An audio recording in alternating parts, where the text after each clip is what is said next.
স্ক্রিনে যে ছবিটা দেখছেন, এই যে মহিলাটা, এই মহিলাটা হচ্ছে এই ছোট্ট হুজুরের মা। তিনি তার সন্তানকে মাদ্রাসায় পড়তে দিয়েছেন। তার চিন্তা যে আমি যত অকাম কুকাম করবো এই সন্তান আমাকে জান্নাত নিয়ে যাবে। এই উদ্দেশ্যেই তিনি টিকটকে 4টা ভিউয়ের জন্য, কয়টা লাইকের জন্য সবকিছু উজাড় করে দিচ্ছেন। এমনকি এই হুজুরকে নিয়ে পাঞ্জাবি পায়জামা পরিয়েই তিনি ছেলেকে নিয়ে হচ্ছে টিকটক করেন। মূলত এইটাকে কেন্দ্র করে আমাদের একজন সোশ্যাল মিডিয়ার এক বোন, তিনিও এরকম টিকটকার, তিনি একটা কথা লিখছেন, সেটা আমি আপনাদের সামনে শেয়ার করতেছি।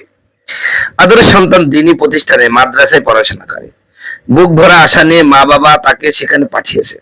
কিন্তু ছুটির দিনগুলোতে যখন সেই নিষ্পাপ মুক্তি বাড়িতে ফেরে, তখন তাকে ঘিরে শুরু হয় মায়ের এক অন্যরকম আয়োজন, টিকটক ভিডিও তৈরি। যেমন তেমন কোনো ভিডিও নয়, একদম তথাকথিত মডার্ন রূপের প্রদর্শনী।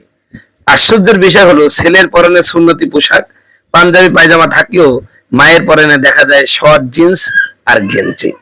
আবার কখনো কখনো সুন্নতি পোশাক ছাড়িয়ে ছেলেকে শার্ট প্যান্ট পরিয়েও ক্যামেরার সামনে দাঁড় করানো হয় ভিউ আর লাইকের আশায়। আমরা সাধারণত কি উদ্দেশ্যে বুকের ধন সন্তানকে মাদ্রাসায় পাঠাই? একজন মুসলিম বাবা মায়ের সবচেয়ে বড় স্বপ্ন থাকে ছেলে কোরআনের কি হবে, হাফেজ হবে। আখিরাতের কঠিন বিচারের দিনে সেই সন্তান তার মা বাবাকে সসম্মানে জান্নাত নিয়ে যাবে। সন্তান যেন আল্লাহর বিধানগুলো নিজের জীবনে পুরোপুরি বাস্তবায়ন করতে পারে, সেই পবিত্র উদ্দেশ্যেই তো তাকে মাদ্রাসার আঙ্গিনায় পাঠানো হয়। কিন্তু সোশ্যাল মিডিয়ায় ছড়িয়ে পড়া এমন দৃশ্য দেখে একটি প্রশ্নই বারবার বিবেককে নাড়া দেয়, আসলে ঠিক কোন উদ্দেশ্যে সন্তানকে এই দিনই শিক্ষা দেওয়া হচ্ছে? যে মা নিজে দিনের পর্দা ও শালীনতার তোয়াক্কা করছেন না, তিনি সন্তানকে দিয়ে আখিরাতে জান্নাতের আশা কিভাবে করেন? তা সত্যি আমার বোধগম্য নয়। দিনদার কি কেবল সন্তানের জন্য আর নিজের জন্য শুধুই আধুনিকতার নামে বেহায়াপনা? আমাদের পোশাক, আমাদের আচরণ এবং আমাদের জীবনযাপন যেন আমাদের সন্তানদের জন্য বিভ্রান্তির কারণ না হয়ে দাঁড়ায়। দোয়া করে আল্লাহ সুবহানাহু ওয়া তাআলা আমাদের সবাইকে সঠিক বুঝ ও হেদায়েত দান করেন। প্রিয় বন্ধুগণ, আমার ভাইয়েরা, আমার লেখাটার মধ্যে অত্যাধিক তাৎপর্যপূর্ণ লেখা। সেখানে আমাদের সমাজের অযাচিত যে বিষয়গুলো সেগুলো তুলে ধরা হয়েছে, এবং একজন মা, একজন বাবা সন্তানকে মাদ্রাসায় দিয়ে তাদেরও যে আমল করার দরকার, এই জিনিসটাও বুঝে দেওয়া হয়েছে। আমরা মনে করি যে সন্তান তো মাদ্রাসায় পড়িয়েছি, আমি যত অকাম কুকাম করি না কেন, সন্তান তো মাদ্রাসায় পড়ে, এতে জান্নাতে চলে যাব। জান্নাত এতই সস্তা, এটা কি মামা বাড়ি আবদার? আরে সন্তান নাই পরকালে আপনাকে সুপারিশ করলো, আপনি জান্নাতে নাই চলেই গেলেন। কিন্তু কিন্তু যে কাহিনীটা ঘটবে কবরে তো আছে। কবরে যে প্রশ্ন হবে, মান রব্বুকা মান দিনুকা মা কুনতা তাকুলু ফি হাজার রাজুল, এই যে 3টা প্রশ্ন করা হবে, এই প্রশ্নের উত্তর দেবেন কেমন? ওখানে তো আপনার সন্তান থাকছে না, থাকছে কি? আর কবর কি বলছে? আমি আমল চিনি, আমল ভালো করো, আমার আচরণ ভালো হবে। আমল ভালো না হলে আচরণ ভালো হবে না।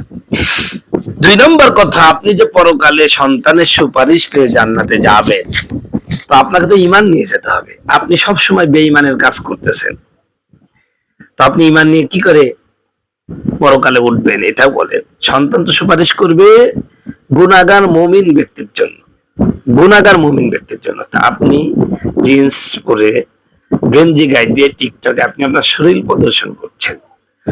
আল্লাহ রাসূল বলছেন যে 10টা গুনাহ যারা করে, এই সমস্ত মানে 10 শ্রেণীর মানুষ, 10 শ্রেণীর মহিলা যারা যে গুনাহগুলো করার কারণে জাহান্নামে চলে যাবে, তার মধ্যে একটা হলো বেপরদা।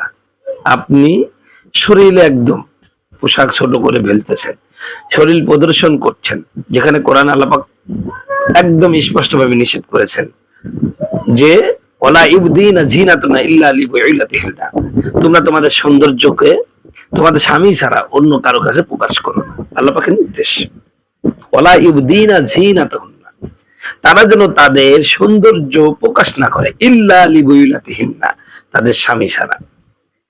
আপনি ফেসবুকে এসে লাইভ করতেছেন, টিকটক করতেছেন, ইউটিউব ভিডিও বানাচ্ছেন, সব কিছু করতেছেন এবং এই লাইকের ইশায় আপনি অর্ধনগ্ন হয়ে যাচ্ছেন, পুরো নগ্ন হয়ে যাচ্ছেন, আবার আপনি জান্নাতেরও আশা করতেছেন।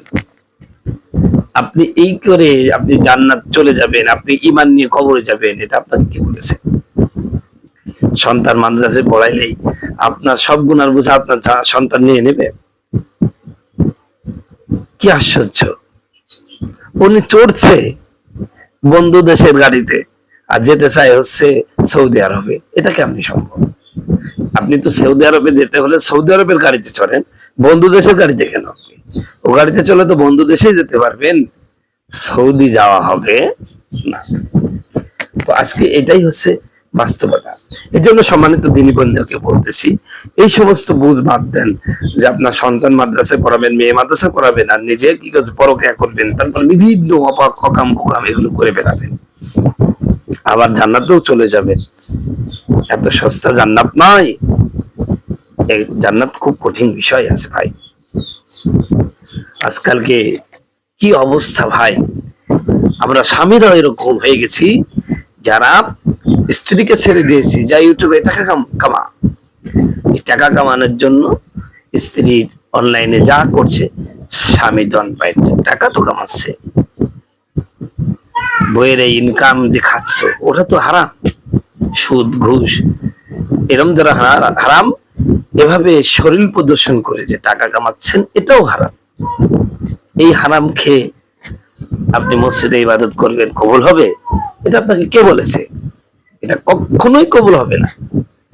এছাড়া আমার বন্ধুরা কি বলবো, টিকটকে তাদের যে অবস্থা, আর এর মাধ্যমে চলতেছে অবাধ যৌনাচার, অবাধ সংসার ভেঙে যাচ্ছে, কত কি যে হচ্ছে তার ঠিক নেই।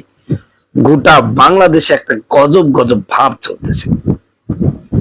সম্মানিত দিনী বোনেরা, সোশ্যাল মিডিয়া যারা ব্যবহার করছে, অনেকে আছে আবার এগুলো করে না, কিন্তু বোরকা পরে আকর্ষণীয় ভঙ্গিতে সেই রকম সেলফি তুলে তুলে, সকালে একটা সেলফি, দুপুরে একটা সেলফি, রাতে একটা সেলফি, বোরকা পরা, এত সুন্দর চোখে মানে ভুরু প্লাক করতেছে, ভালো করে কাজল দিচ্ছে, আকর্ষণীয় করে চোখগুলো তুলে সেই মানের বোরকা পরে ছবি তুলে দিচ্ছে, আর বলছে জান্নাতে যেতে চায়।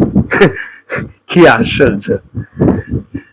আপনি এটা বোরকা পরেন নেই, ফেসবুকে আপনার এই আকর্ষণীয় ছবি দেখে অসংখ্য যুবক আপনাকে নিয়ে মাতাল, আপনাকে নিয়ে পাগল, আপনাকে নিয়ে কত রকম কল্পনা করছে, আর আপনি জান্নাতে চলে যাচ্ছেন। ছি ছি ছি, এটাও একটা মিস্টার আজাজিলের ধোঁকা, নেক্সুরিতে ধোঁকা। আল্লাহ সুবহানাহু ওয়া তাআলা আমাদের সকল অবান্তর কাছ থেকে হেফাজত করে, সকল আমিন। আসসালামু আলাইকুম।